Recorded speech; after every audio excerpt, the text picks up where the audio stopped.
శ్రీమాత్రే నమ. జయ గురు దత్తాత్రేయ నమ.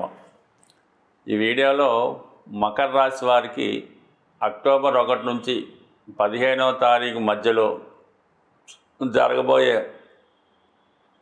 పక్ష ఫలితాలు పరిశీలిద్దాం. సాధారణంగా మకర రాశి వారికి ప్రస్తుతం ఉన్నటువంటి గ్రహస్థితి పరిశీలించినప్పుడు దశమ స్థానంలో 2 గ్రహాలు రావడం జరిగింది. అంటే 2 శత్రు గ్రహాలు అయినప్పటికీ కూడా ఈ కుజ బుధుల కలయిక ఎలా ఉంటుందంటే, మీకు ప్రస్తుతం చేస్తున్నటువంటి ఉద్యోగం ఉపాధి అవకాశం ఏదో చేస్తూ ఉంటారు, దానికి అదనంగా ఇంకొక అవకాశం లాంటిది కూడా ఈ సమయంలో రావడం జరుగుతూ ఉంటుంది. అయితే చాలా వరకు అధికారుల వల్ల ఇబ్బందులు వేధింపులు లాంటివి జరిగే అవకాశం ఉంది. అలాగే మీరు చేస్తున్నటువంటి వృత్తిలో సహ ఉద్యోగులతో కానీ లేదంటే మీ కుటుంబ సభ్యులతో కానీ ఒక విధమైనటువంటి విభేదాలు అంతఃకలహాలు లాంటివి ఏర్పడే అవకాశం ఉంది. అంటే మీరు చేసే ప్రతి పనిని ఏదో ఒక పాయింట్ అవుట్ చేసి అందులో తప్పులించి మిమ్మల్ని ఇబ్బంది పెట్టాలనే ప్రయత్నం కూడా చేస్తుంటారు. మీరు కూడా వృత్తిలో చాలా వరకు కష్టపడినప్పుడు కూడా సడన్గా ఇరిటేషను సహనం కోల్పోయి దానివల్ల కూడా ఇబ్బంది పడడం జరుగుతూ ఉంటుంది. కొంతమంది సడన్గా ఉద్యోగం మానివేయడానికి కానీ చాలా వరకు అంటే వాళ్ళ యొక్క స్థితిని బట్టి తొందరగా మాత్రం ఉద్యోగ విషయంలో మాత్రం తొందరపడి ఎటువంటి నిర్ణయాలు తీసుకోవద్దు.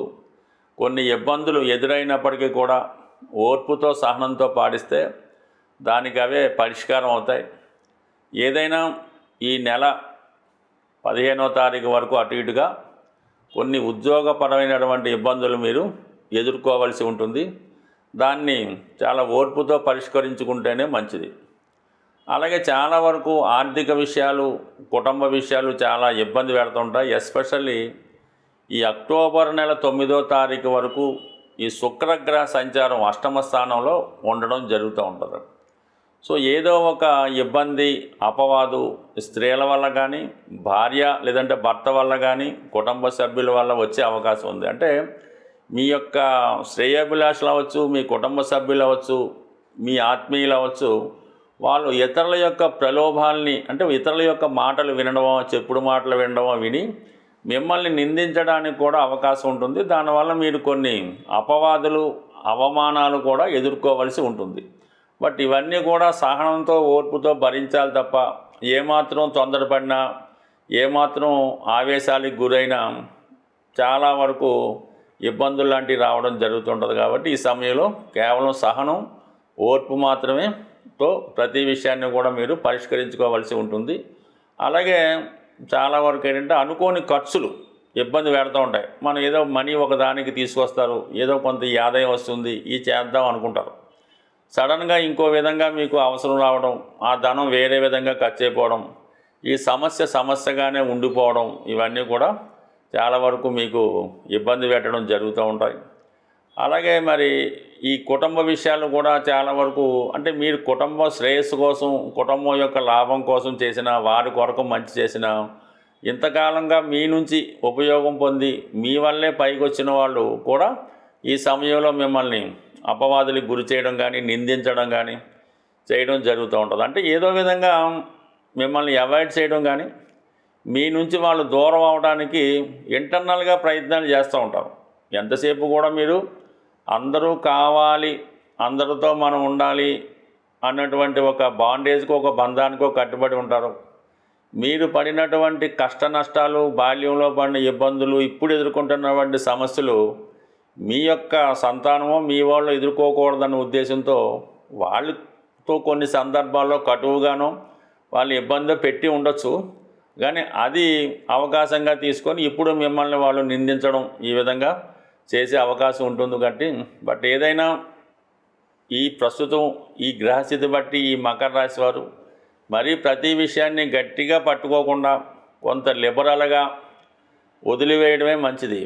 మీరు ఎంతగా వాళ్ళని పట్టుకొని ఎంతగా మీరు ఒకే చోట ఉండాలనుకున్నా కూడా ఈ పరిస్థితులు అనుకూలించక ప్రతిదీ అంటే మీతో పాటు మీ కుటుంబ సభ్యులు కూడా ఇబ్బంది పడడం జరుగుతూ ఉంటుంది. కాబట్టి కొంతవరకు ఎవరి గాలికి ఎవరిని వాళ్ళు వదిలేస్తే ఎవరికి రెక్కలు వస్తే వాళ్ళు ఎగిరిపోతూ ఉంటారు, ఎవరికి అవకాశం వస్తే వాళ్ళు వెళ్ళిపోతూ ఉంటారు. అవకాశం లేని వాళ్ళు, అలాగే ఏ ప్రయత్నం చేయని వాళ్ళు మీ మీద ఆధారపడి మీకు అనుకూలంగా ఉండడం జరుగుతూ ఉంటుంది. బట్ ఏదైనా ఈ జీవన పోరాటంలో మీకు ఏదో ఒక బాధ్యత ఉండనే ఉంటుంది. మీరు అంత తొందరగా ఆ బాధ్యతల నుంచి బయటపడలేకపోతుంటారు. అలాగే కొంతమంది మిమ్మల్ని పట్టుకొని వదలలేకపోతూ ఉంటారు. బట్ ఏదైనా ఈ మకర రాశి వారు నమ్మినా నమ్మకపోయినా గత జన్మ కర్మను బట్టి ఆధారపడి ఉంటుంది. కొన్ని రుణానుబంధాలు తీర్చుకోవడానికి ఈ జన్మలో మీరు కష్టపడుతూ ఇతరులని సుఖపడే విధంగా ఈ జీవితం ఇలా నడవలసిందే.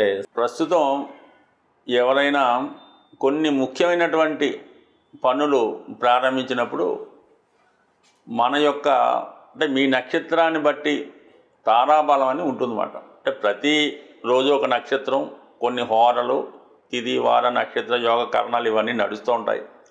అయితే ఎక్కువగా రోజు కన్నా తిథి కన్నా నక్షత్రం అన్నది కొద్దిగా బలంగా ఉండడం జరుగుతూ ఉంటుంది. అందుకనే మన ఈ ముహూర్తాలు అవి నక్షత్రాన్ని బట్టి పెడుతూ ఉంటారు. ఏదైనా అంటే ఈ పంచాంగంలో ఇవన్నీ కూడా మీకు ఉంటాయి. ఏదైనా ఒక ప్రయాణం చేస్తున్నారు, మీరు ఏదైనా ఒక పని మీద వెళ్ళినప్పుడు ఒకరిని సంప్రదించినప్పుడు క్షేమతార అంటే మీ నక్షత్రం నుంచి 4వ తార క్షేమతార అవుతుంది. అది ప్రయాణాలు చేపట్టిన, భూమి స్థిరాస్తి లాంటివి కొనుక్కున్న దానివల్ల మీకు చాలా లాభం అది కలిగే అవకాశం ఉంది. అలాగే సంపత్తార అని ఉంటుంది. 2వ తార అంటే మీ నక్షత్రానికి 2వ తార లెక్కెట్టుకుంటే ఆ సంపత్తారలో మీరు బ్యాంక్ అకౌంటు ఓపెన్ చేసుకున్న అంటే ఆ తారాబలం ఉన్న రోజు మీరు ఎవరి దగ్గర కూడా అప్పు తీసుకున్నా లేదంటే అప్పు ఇచ్చినా అది మీకు వాళ్ళకి కూడా కలిసి రావడం జరుగుతూ ఉంటుంది. ఏదన్నా బంధుత్వం కలుపుకోవాలన్నా కూడా ఈ సంపత్తారలో మీరు కలుపుకోవచ్చు. ముఖ్యంగా ఉద్యోగ ప్రయత్నాలు, ఏదైనా కోర్టు కేసు వేయాలి, అప్పు కోసం రుణం కోసం అప్లికేషన్ పెట్టుకోవాలి అనుకున్నప్పుడు సాధన తార, ముఖ్యంగా ఈ ఉద్యోగ కోసం ప్రయత్నం చేస్తున్న నిరుద్యోగులు ఈ సివిల్స్ లాంటి ప్రిపేర్ అయ్యేటప్పుడు మీ ఎగ్జామ్స్ రాసే రోజు కానీ అప్లికేషన్ పెట్టే రోజు కానీ సాధన తారలో మీ యొక్క అప్లికేషన్ పెట్టి ఆ ప్రయత్నం చేస్తే 100కి 100 రూపాయలు అది సక్సెస్ అవుతుంది. క్రీడాకారులకు కూడా ఈ సాధన తార అన్నది చాలా బలమైంది. అంటే మీ జన్మ నక్షత్రం నుంచి లెక్కెట్టుకుంటే 2వ తార, 4, 6 చాలా వరకు సక్సెస్ ఇస్తాయి. ఇంకా క్షేమతార ఇవన్నీ పక్కన పెడితే 8వ తార, 9వ తార కూడా ఉంటాయి. బట్ 8వ తార అన్నది కొంతవరకు మిశ్రమ ఫలితాలు ఇవ్వడం జరుగుతూ ఉంటుంది. 9వ తార కూడా అంతే ఫలితాన్ని ఇవ్వడం జరుగుతూ ఉంటుంది. అంటే కొన్ని కార్యక్రమాలకి కొన్ని నక్షత్రాలు చాలా వరకు మనకి సహాయపడుతూ ఉంటాయి. ఏదైనా సక్సెస్ రావాలంటే మీరు కొన్ని నక్షత్రాల్లో ప్రారంభించాలి. ముఖ్యంగా పునర్వసు, స్వాతి, శ్రవణం, ధనిష్ట ఇవన్నీ కూడా చర నక్షత్రాలు అంటారు వీటిని. ఈ చర నక్షత్రాల్లో మీరు ఒక గృహప్రవేశం చేసిన, ఒక ఉద్యోగంలో చేరిన, ఒక యంత్రం వాహనం లాంటిది కూడా అవి చాలా వరకు సక్సెస్ఫుల్గా ముందుకి వెళుతూ ఉంటాయి. అంటే కొన్ని నక్షత్రాలు తారాబలం లేకపోయినా ఆ నక్షత్రాల్లో మనం పని ప్రారంభించుకుంటే ఆ పని సక్సెస్ఫుల్గా ముందుకు వెళ్తుంటాయి. అలాగే కొన్ని ఈ మృగశిర, అనురాధ, ఈ రేవతి ఇలాంటి నక్షత్రాల్లో కూడా మనం ప్రారంభించినప్పుడు అవి చాలా స్మూత్గా హ్యాపీగా ముందుకు వెళ్తుంటాయి. అయితే ముఖ్యంగా ఈ దైవానికి సంబంధించినటువంటి ధార్మిక కార్యక్రమాలు, యజ్ఞ యాగాదులు, అలాగే భగవంతుడికి తొందరగా మన విన్నపం చేరాలనుకుంటే విశాఖ, కృత్తిక ఈ 2 నక్షత్రాలకి అగ్నిదేవుడు ఆధిపత్యం వహిస్తూ ఉంటాడు. ఈ నక్షత్రాల్లో మీరు దైవ కార్యక్రమాలు, యజ్ఞ యాగాది హోమాలు చేసినప్పుడు ఆ ఫలితం మీకు తొందరగా రావడానికి కారణం అవుతూ ఉంటుంది. అయితే దీనికి కొద్దిగా పరిజ్ఞానం కూడా అవసరం ఉంటాయి. అలాగే మనం దైనందిన జీవితంలో ఈ హోరలు, అలాగే కామన్గా ఈ నక్షత్రాలు, ఈ ముహూర్తాలు ఇవి చూసుకున్నప్పుడు కొద్ది వరకు మన ప్రయత్నానికి అవి సహకరించి మన సక్సెస్కి కారణం అవుతూ ఉంటుంది. స్వస్తి.